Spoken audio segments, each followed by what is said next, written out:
Hello sports fans, welcome to Super Sports Central. Today, we're going to go over my UFL playoff power rankings, or my power rankings after the regular season. But we'll start off by briefly recapping Week 10. The Battlehawks beat the Defenders 13-8. The Roughnecks knocked off the Panthers, winning 19-12. The Renegades easily beat the Brahmas 23-6, and the Stallions demolished the Showboats, winning 46-9. But getting into this week's rankings, beginning things at number 8, I've got the Brahmas. So the Brahmas, they've remained at number 8 after they were destroyed by the Renegades, losing 23-6. And this was another bad performance for the Brahmas. Their offense was bad with just 6 points, and they did not score a single touchdown. Kellen Mond got the start at quarterback, but he was not the greatest, throwing for just 150 yards. And on the ground, the Brahmas, they were okay. They only ran for 75 yards because they were forced to abandon the run. Although running back Deshaun Corbin continued to have a good second half of the season, he averaged 5.5 yards a carry. Now, defensively for the Brahmas, they continue to be terrible. They allowed 23 points. They've really struggled to stop the pass, allowing over 280 passing yards. Although the Brahmas, they did do a good job stopping the run, allowing just 49 rushing yards and 2.4 yards per carry. But that was pretty much the only good thing for the Brahmas this week. But the Brahmas, another bad performance. They finished the regular season at 1-9, and they're at number 8 in my power rankings. Coming in at number 7, I've got the Showboats. So the Showboats are at number 7 after they were destroyed by the Stallions, losing 46-9. And the Showboats, they were just terrible. Offensively, Dresser Wynn got the start at quarterback, and he struggled, going just 13 of 24 for 113 yards and 2 interceptions, both of which were actually returned for touchdowns. And Dresser Wynn was benched towards the end of the game for Troy Williams, although he had very limited playing time. He completed 3 of his 4 passes for 15 yards. Now, on the ground, the Showboats, they were decent with 91 yards and a score, although, like the Brahmas, they were forced to abandon the run because they were down by so much. Then defensively for the Showboats, they were terrible. They allowed 46 points, although when you do factor in the 2 pick sixes, it's only 32, although that's still not very good. But the Showboats, they allowed 338 total yards, and they just couldn't get off the field. They allowed the Stallions to convert 9 of their 12 third downs, and they also allowed the Stallions to score touchdowns in all 4 of their red zone trips. But a really bad performance for the Showboats. They got absolutely destroyed by the Stallions, and they're number 7 in my power rankings. 6th, I've got the Roughnecks. So the Roughnecks come in at number 6 after they beat the Panthers 19-12. And this was a solid performance for the Roughnecks. The offense was okay with 19 points, and quarterback Joe McClendon played pretty well with 193 passing yards. Of the Roughnecks, they really struggled to run the ball, as they ran for just 51 yards on 2.2 yards per carry. Although running back Lorenzo Wingard did get in the end zone.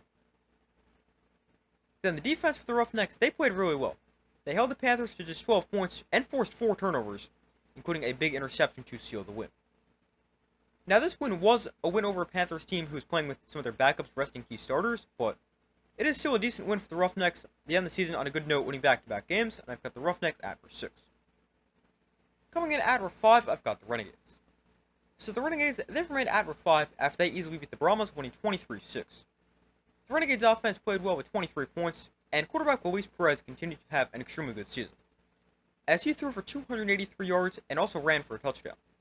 And Perez actually finished this season as the league leader in passing yards with 2,298.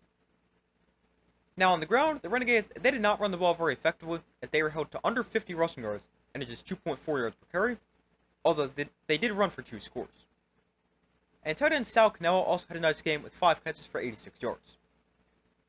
Then on the defensive side of things, the Renegades, they were great.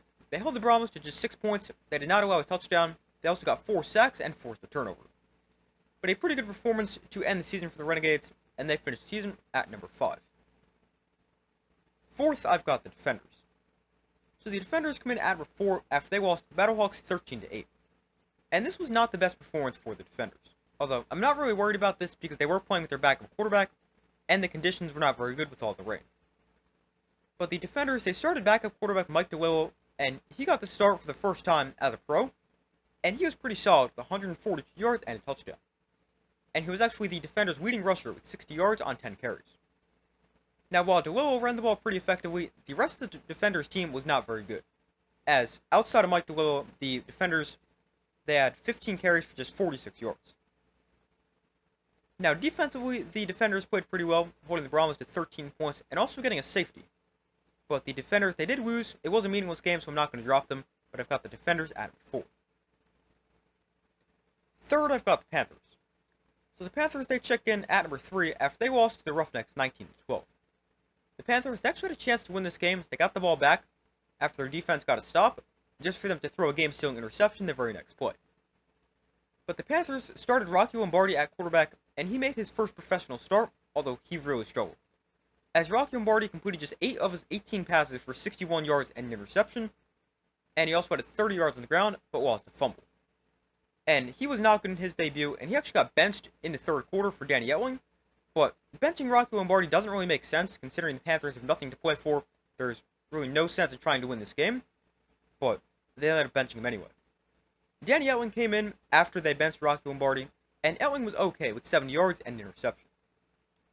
Now, the Panthers did not throw the ball that well. They were great on the ground with nearly 150 rushing yards and a touchdown on 6 yards per carry. And on the defensive side of things, the Panthers, they also played pretty well, holding the Roughnecks to 19 points and just 238 total yards. They were also great on third down, holding the Roughnecks to 3 of 12. But despite the loss for the Panthers, they're going to remain at number 3 because I'm not going to penalize a team for losing when they rested their starters. Second, I've got the Stallions. So the Stallions enter at number 2 after they demolished the Showboats, winning 46-9. And this was a great game for the Stallions. Their offense was great, with 46 points, which is the most points scored by any team this season. Quarterback Jamar Smith had a good game, going 13 of 17 for 127 yards and a touchdown, and he didn't even play the entire game. He only played about half the game. And backup quarterback Andrew Peasley also played pretty well with 93 yards. Then the Stallions, they were also great on the ground with 118 yards and 3 touchdowns. Then the defense dominated for the Stallions, allowing just 9 points and 201 total yards. And they also forced 2 turnovers, both of which were actually pick sixes for linebacker Tate Crowder. But a dominant win for the Stallions, and they're at number 2 in my power rankings. And coming in at number 1, I've got the Battlehawks. So the Battlehawks, they remain at number 1 after they beat the Defenders 13-8. This wasn't their best game, but they were playing with backups in a meaningless game, so I wouldn't read too far into it. Quarterback Brandon Silvers got the start, and because of the rain, he only threw the ball 8 times, but he completed 6 of his 8 passes for 105 yards. The Battlehawks, they were also great on the ground with 146 yards and a touchdown, or averaging 4.7 yards per carry. And the defense for the Battlehawks was also really good, allowing just 8 points and 236 total yards, while also forcing a turnover. But the Battlehawks, after their win over the Defenders, they finished the season with the best record in the UFL at 8-2, and they're number 1 in my power rankings. But those are my power rankings heading into the UFL playoffs. Thank you guys for watching. Be sure to like this video, subscribe, turn notifications. I do my best to post as often as possible, and I will see you in the next video.